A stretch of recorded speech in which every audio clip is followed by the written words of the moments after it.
Right on the power seat tonight, a very gifted lady who knows how to work her hands. She works some serious magic. Charmaine Mthimunye is a CNC programmer, CNC machinist, and qualified toolmaker based in Pretoria, Gauteng. She holds an NQF Level 5 qualification in toolmaking in NIMS certified. Charmaine completed a tool and die making apprenticeship with the Production Technology Association of South Africa from 2018 till 2024 and studied mechanical engineering N1 to N5 at Tshwane North College.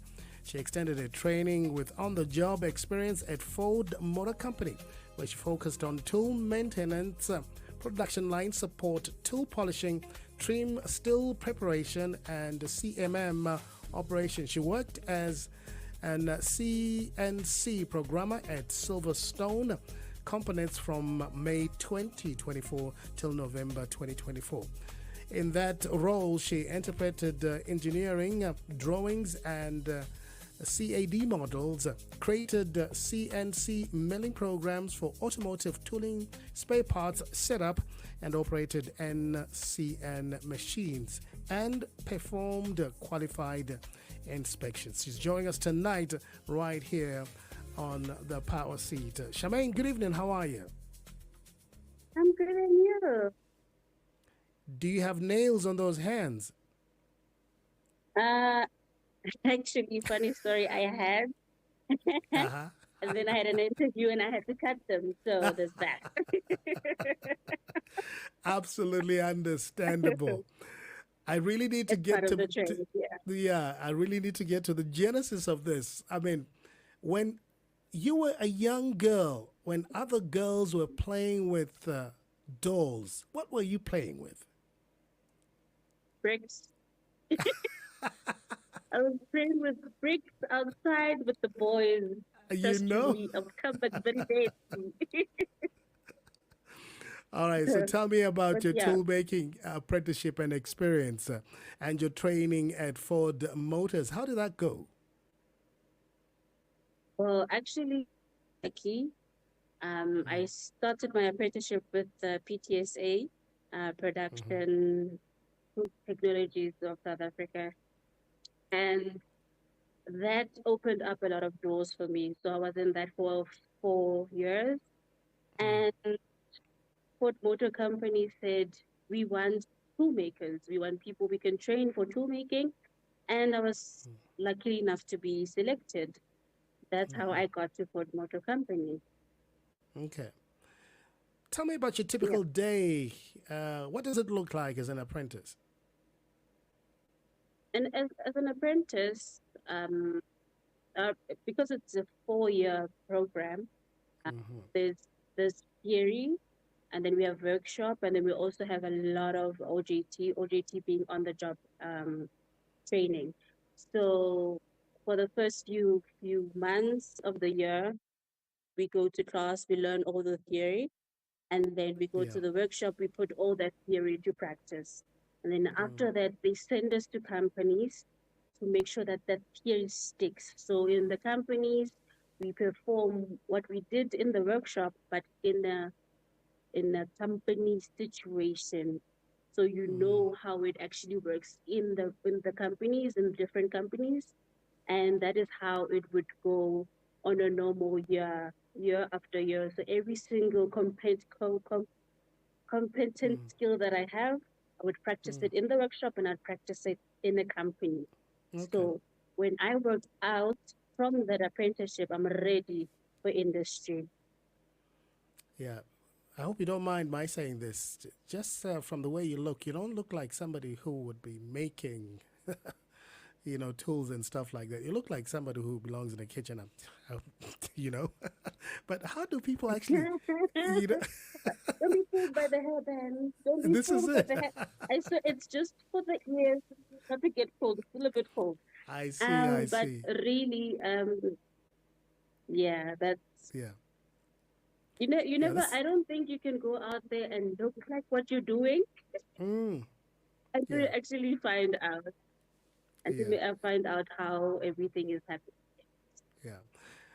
How many ladies make up, tool making numbers within the industry? What's the percentage?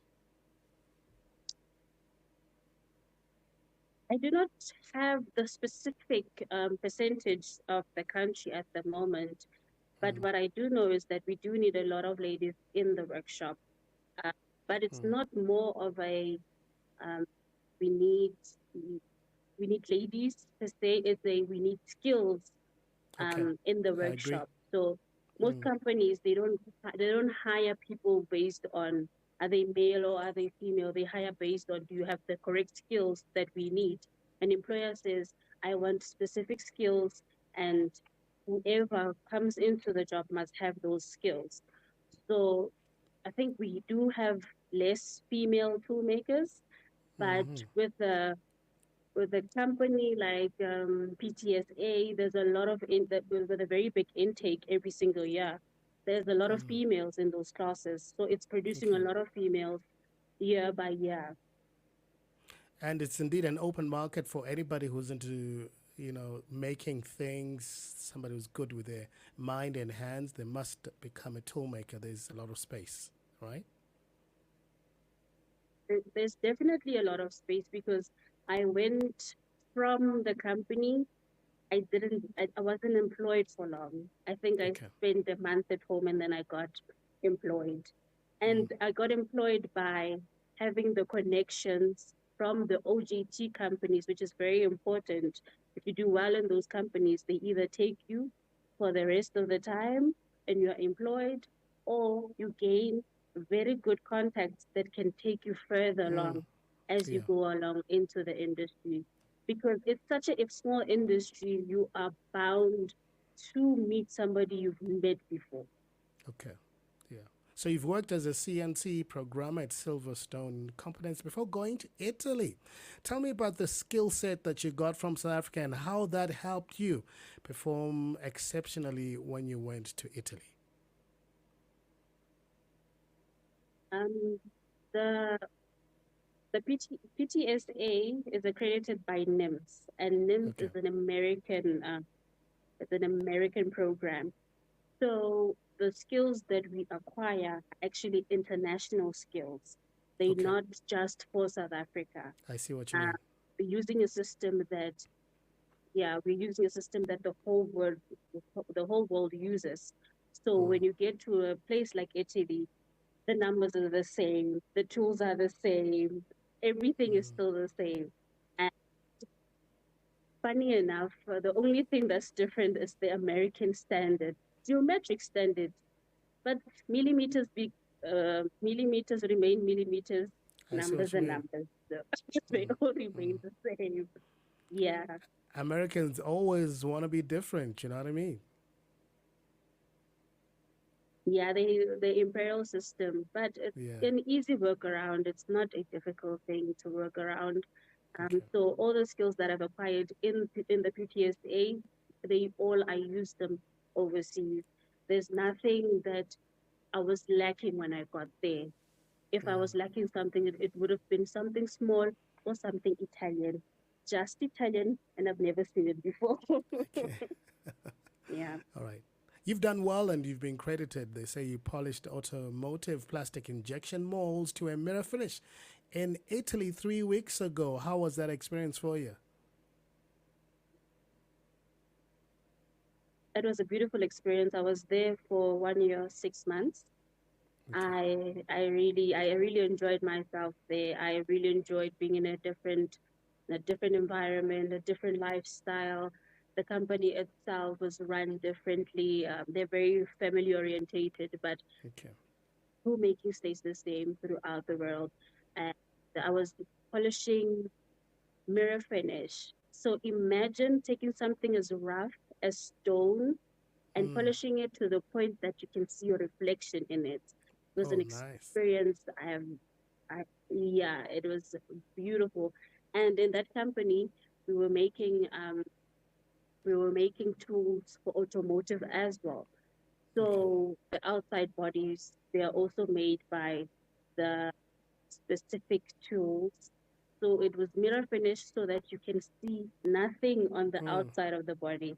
So I really enjoyed that. We worked to microns, and microns is like the width of your hair. That is how small we're Yeah. working. So Wow. I I love it. Yeah. Yeah. Would you prefer to have remained back in Italy, or are you happy to be back home in South Africa?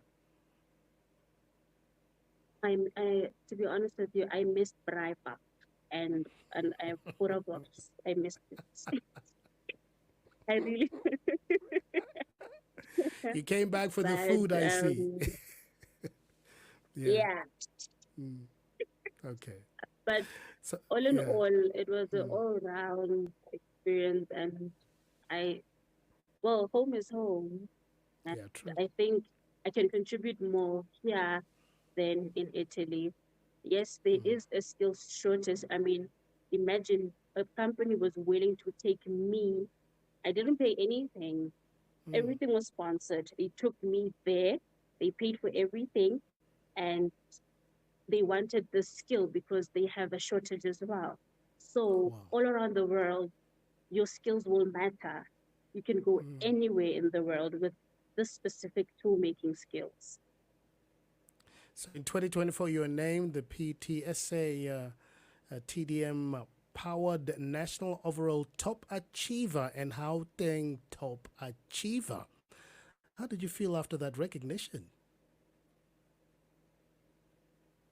I was so surprised, to be honest with you, and I felt very proud of how far I have come, very proud of all that I've acquired. And to be honest, I grew so much as a person, and the that specific award just showed me how much I had worked, and it was just a token of saying, "Well done. This is how well you have worked." And I was very, very happy. My family was very happy. I was. It was a beautiful day, and it just solidified for me that I've come very far, and yeah, and I've done well. You know. Yeah. What would you say Yeah. perhaps is the most difficult part of tool making you have ever experienced? Mm. I think the most difficult part about the industry is how, you get into a specific you get into a company, and then just like you say, you don't look like a toolmaker. Um, yeah, and then Okay. I think that connotation that comes with, because you're a woman, you don't look like Yeah, this or true. you don't look like that. That would be a bit off-putting. But knowing what I have and knowing my skills and knowing the worth that I can bring to a company, that gives me a level of confidence of saying, it doesn't matter how I look. I know what I'm doing. I Yeah, know true. what I need to do. Yeah. Yeah, How would so yeah. that for me has been the most difficult. Okay. Charmaine, how would you best entice other talented and gifted South African women to get involved in the tool making industry? I'd say, the apprenticeship that I went through with the PTSA right now is taking applications. I would say go for it. But even if you're not going into the PTSA, whatever company that you get and get an apprenticeship, just go for that specific company. Because most companies that we work in, most of them are in manufacturing, and they export their goods outside of the country. So whatever standard you're going to work in that company will be most certainly an international standard. And you can obviously grow into whatever you want in that specific industry, because tool making is very broad. It's not just one thing. Yeah. Like you said, because of what I have, I can get into multiple job titles: CNC, CAD, drawing, tool making as it is, polishing. There's a lot you can go into. And if you get the trade, you have options. That's the biggest thing. you have options, and you have a way to provide for yourself and provide for your family. And that is a very big thing as a lady. You need to be able to provide for yourself so that you can further and also grow as a person. And for a lady, I think it's very important to be independent in that sense. So I say go for it. And it's not a male trade, it's male dominated, yes. But we are constantly, I think in the next coming years, there'll be a lot of females in workshops, Yeah, a true. lot of them that are Yeah, going to be in the space of manufacturing. yeah.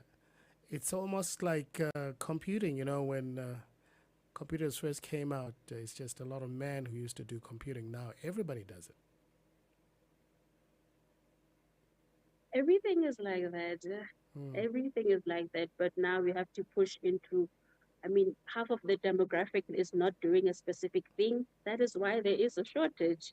Okay. Let us in. Let's go and open and knock on those doors so that we can go in. Because Yeah. we say, oh, there's a shortage of this and there's a shortage of that. But when people have skills, we can't put them in. That does not make any sense. Yeah.